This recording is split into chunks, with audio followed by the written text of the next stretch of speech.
सुरुवातीला घरामध्ये चालायचं, महिला मंडळाने सुरू केलेला आहे आणि करत करत वाढत वाढत वाढत त्याची व्याप्ती आज आपण एवढ्या सर्वांच्या कानावरती कथा वास्तविक पाहता या सगळ्या अशा गोष्टी घडतात त्या काही एकामुळे घडत नसतात. 37 वर्ष जरी झाली तर त्याच्यामध्ये बऱ्याच लोकांचं बरंच काही आहे. महाराज नेहमी सांगायचे की बाबा हा सत्ता जरी आपण सुरुवात केलं तर आपलं नाही, सार्वजनिक आहे, सगळ्यांचा आहे, सगळ्यांनी केलेला आहे.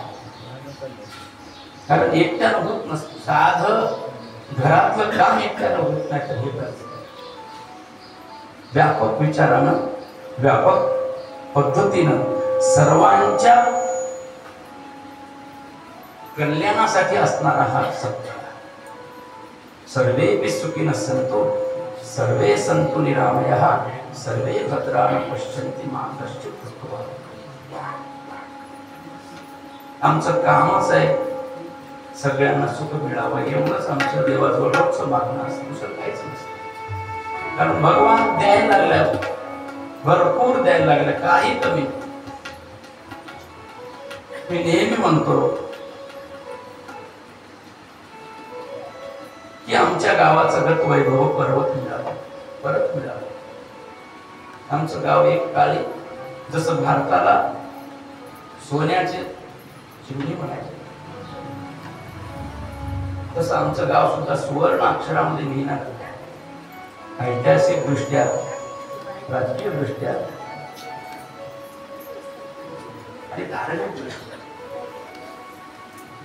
सगळ्या दृष्टीनं पूर्ण उच्च पदाला प्राप्त झाले. आजही ती परंपरा सगळीच आहे, राजकीय दृष्ट्या आहे, सामाजिक दृष्ट्या आहे. आणि महाराजांचा वारसा माझ्या काहीतरी पूर्व संचितामुळं मला या कुळामध्ये जन्म मिळाला.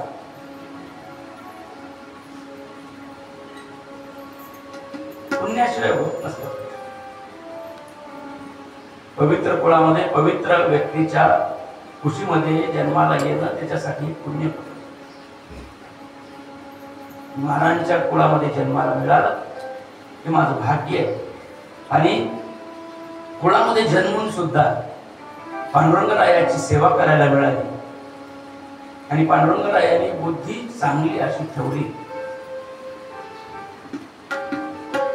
आणि अशीच बुद्धी ठेवावी हीच परमात्म्याच्या चरणी प्रार्थना सदोदित आमच्याकडून अखंडित आयुष्याच्या शेवटच्या श्वासापर्यंत भगवान पंढरीनाथ आणि ज्ञानोबारायांनी, तुकोबारायांनी आदी सगळ्या संत महात्म्यांनी आपल्या चरणाचा दास करून ठेवावा. अंतःकरणामध्ये कधीही अहंकाराला घुसू देऊ नये हीच देवाजवळ प्रार्थना करतो.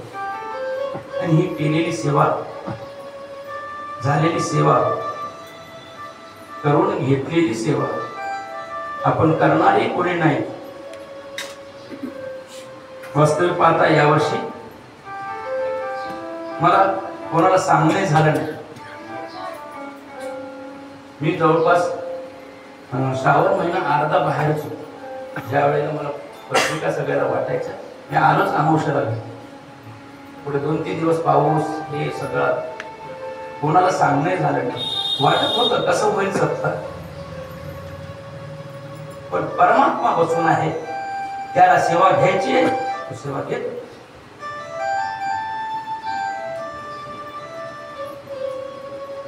कोणतंही कार्य करायचं म्हणजे उगी सहज होत नाही, आर्थिक बाजू पाहिजे.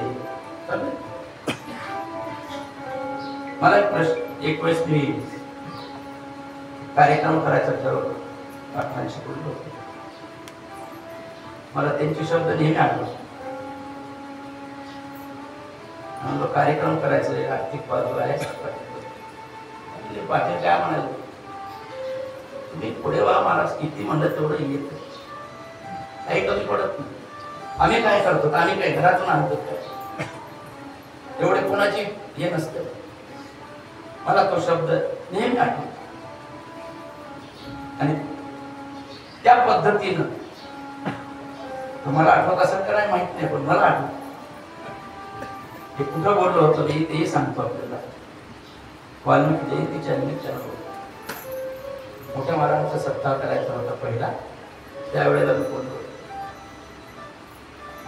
ते सहज बोलून गेले पाहिजे होतं मला, त्याला काय सगळे लोक करतात असं सहज बोलून.